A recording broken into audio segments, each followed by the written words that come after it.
नमस्कार दोस्तों, मेरा नाम है प्रदीप चौहान।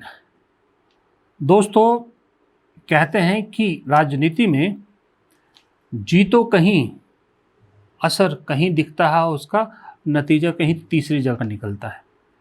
कल जो उपचुनाव हुए, उपचुनाव में जिस तरह से बीजेपी को एक तरह से कहें कि बड़ी रिस्पेक्टेड या बड़ी रेपुटेड सीट पे जो हार का सामना करना पड़ा, और कांग्रेस को एक तरह से 2 जीतें मिली। वैसे डायरेक्टली तो 1 जीत मिली, पर एक जगह सहयोगी जिसको सपोर्ट किया था वो जीतना भी कांग्रेस की जीत है।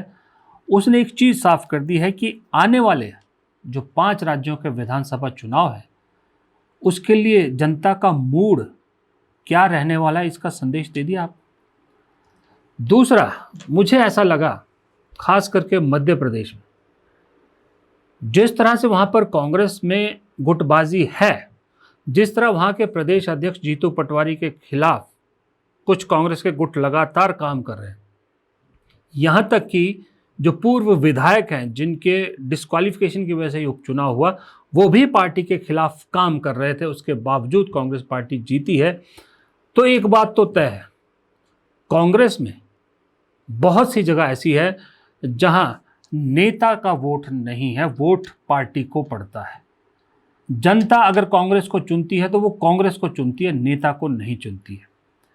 इसलिए जो लोग पार्टी में, कांग्रेस पार्टी के अंदर अपने आप को पार्टी से ऊपर समझने की गलती करते हैं, उनके लिए ये साफ संदेश है कि वो पार्टी से ऊपर नहीं है, पार्टी सबसे ऊपर है। अब ये मध्य प्रदेश और बिहार वाला मामला क्या पंजाब में दोहराया जा सकता है? पंजाब की बात मैं इसलिए कर रहा हूं कि पंजाब में इस वक्त सबसे ज़्यादा सिरफुटबल कांग्रेस के अंदर है और 5 महीने बाद विधानसभा चुनाव।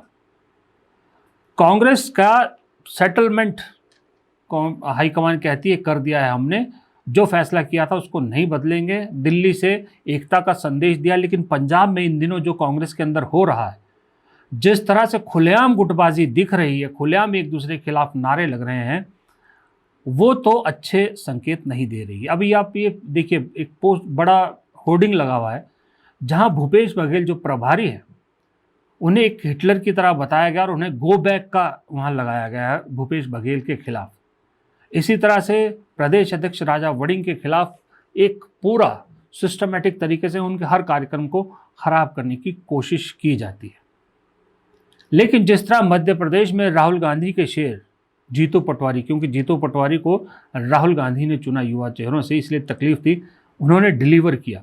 दूसरी तरफ बिहार में भले ही कृष्णा अल्लावरू को लेकर बहुत सारी चीज़ें कही जा रही हूँ प्रभारी को लेकर, लेकिन प्रशांत किशोर को समर्थन करने का आइडिया उन्हीं का था और वो कामयाब साबित हुआ। उसी तरह क्या पंजाब में राहुल गांधी को जिस पर भरोसा है राजा वड़िंग, वो डिलीवर कर पाएंगे? जिस तरह से दतिया की जनता ने राजेंद्र भारती हो, कमलनाथ हो, दिग्विजय सिंह हो, या जो भी हैं वहाँ और भी, इन सब को रिजेक्ट करके पार्टी को चुना, क्या पंजाब में भी चन्नी हो, रंधावा हो, जो एक अलग ही मोड़ पे पार्टी के खिलाफ चल रहे हैं, उन सब को रिजेक्ट करते हुए पंजाब की जनता कांग्रेस पार्टी को चुनेगी, ना कि किसी चेहरे को चुनेगी? और मैं तो आज भी मानता हूं, पहले दिन भी मानता था कि चन्नी को जितना बड़ा मास लीडर बताया जा रहा है उतना बड़े मास लीडर चन्नी नहीं है। वो कैप्टन अमरिंदर सिंह कतई नहीं है, वो बेअंत सिंह कतई नहीं है।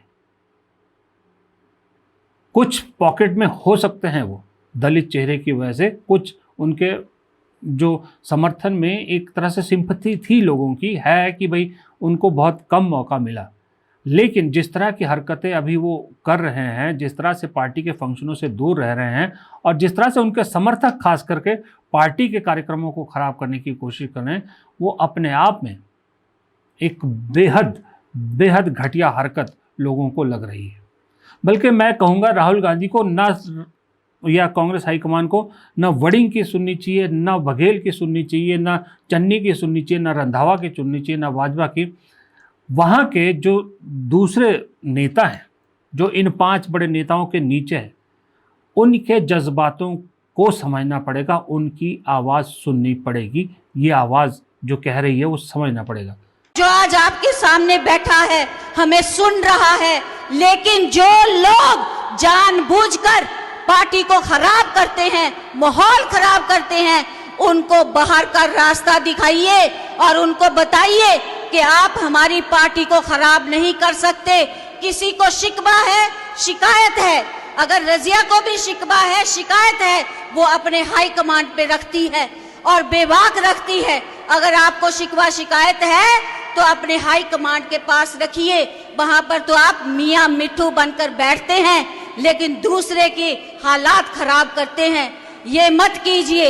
आज भूपेश बघेल जी बाखूबी जगह जगह जाकर पहचान कर रहे हैं कौन क्या कर रहा है, पंजाब में कौन क्या कर रहा है, ये सब जानते हैं और ये जानकर वहां रिपोर्ट देंगे। मेरी इनसे गुजारिश यही है कि उनको बाहर का रास्ता दिखाएं और कांग्रेस को एकजुट बनाएं। जिनको मना सकते हैं मनाएं, इकट्ठा करें, इकट्ठा करके एकजुट होके हम लोग चलेंगे। ਦੇ ਵਿੱਚੋਂ 5-7 ਲੀਡਰ ਹੁੰਦੇ ਆ ਜਿਹੜੇ ਦਿੱਲੀ ਜਾ ਕੇ ਗੱਲ ਕਰਦੇ ਆ। ਉਹ ਦਿੱਲੀ ਦੀ ਸਾਡੀ ਹਾਈ ਕਮਾਂਡ ਦੀਆਂ ਕੰਨ ਤੇ ਅੱਖਾਂ ਨੇ, ਉਹ ਆਪਣੇ ਹਿਸਾਬ ਨਾਲ ਕਹਾਣੀਆਂ ਬਣਾ ਲੈਂਦੇ ਆ। ਉਹ ਦਿੱਲੀ ਦੇ ਇੰਦਰਾ ਭਵਨ 'ਚ ਬਹਿ ਕੇ ਤਾਂ ਕਾਂਗਰਸ ਨੂੰ ਮਜ਼ਬੂਤ ਕਰਨ ਦੀਆਂ ਗੱਲਾਂ ਕਰਦੇ ਆ, ਲੇਕਿਨ ਜਦੋਂ ਇੱਥੇ ਆ ਜਾਂਦੇ ਤਾਂ ਸਾਨੂੰ ਕੱਟਣ ਲੱਗ ਜਾਂਦੇ ਆ। ਸਰ ਉਹਨਾਂ ਤੋਂ ਸੁਚੇਤ ਰਹਿਣ ਦੀ ਲੋੜ ਆ। ਮੈਂ ਤੁਹਾਨੂੰ ये साडा स्नेहा राहुल गांधी को पहुंचा दो। ये जो पंजाबी में कह रहे थे ये काला ढिल्लों हैं, कांग्रेस के वहाँ के नेता, और दूसरी हैं रजिया सुल्ताना, वो भी कांग्रेस की पुरानी नेता है, कई बार की विधायक है। जो बात काला ढिल्लों कह रहे हैं वो बिल्कुल सही है। जज्बात कांग्रेस के पंजाब कार्यकर्ता के यही है कि ये जो दिल्ली में जब प्रताप सिंह बाजवा, चन्नी, रंधावा, राजा वड़िंग और जितने भी ये लोग सांसद हैं आके बैठ जाते हैं और वहाँ एकता का बात संदेश देके चले आते हैं और जाते ही पार्टी के खिलाफ काम शुरू कर देते हैं। इनको टाइट करना बेहद ज़रूरी है, क्योंकि चुनाव 2 दिन में भी पलट सकता है और 2 दिन में बन भी सकता है। 5 महीने तो लंबा वक्त है। मुझे नहीं मालूम कि इतना खुलेआम वहाँ सब कुछ हो रहा है, सारी मीडिया वहाँ पर इस चीज़ को रिपोर्ट कर रही है, फिर भी कांग्रेस हाईकमान पंजाब को लेकर कुछ भी कड़े कदम नहीं उठा रही। भूपेश बघेल के मुंह पर उन्हें तानाशाह कहा जा रहा है। एआईसीसी प्रभारी हैं और एआईसीसी सचिव हैं। अगर अभी नहीं तो फिर कब? मुझे लगता है अगर कांग्रेस को जिस तरह से मध्य प्रदेश में एक एग्जाम्पल सेट किया उन्होंने कि मतदान के 1 दिन पहले पूर्व विधायक को सस्पेंड कर दिया, पार्टी से निष्कासित कर दिया। ये जो पंजाब में जितने भी तत्व जो पार्टी के खिलाफ काम कर रहे हैं, जो हाईकमान के खिलाफ काम कर रहे हैं, कोई भी हो, मैं नाम नहीं ले रहा, कोई भी हो, तुरंत प्रभाव से उन पर कार्रवाई होनी चाहिए। यह कांग्रेस नहीं कर सकती कार्रवाई, कही कि भाई रंधावा भी एमपी है, चन्नी भी एमपी है, राजा वड़िंग भी एमपी है, हमें इस वक्त सांसदों की ज़रूरत है। हो सकता है दिल्ली में बीजेपी पता नहीं कौन सा बिल पेश कर दे, रिस्क नहीं ले सकती। तो कम से कम फिर कांग्रेस एक नोटिस या एक वो तो निकाल ही सकती है कि कोई भी सांसद, केरल की तरह कि कोई भी सांसद जो अभी इस वक्त सांसद है वो विधानसभा चुनाव नहीं लड़ेगा।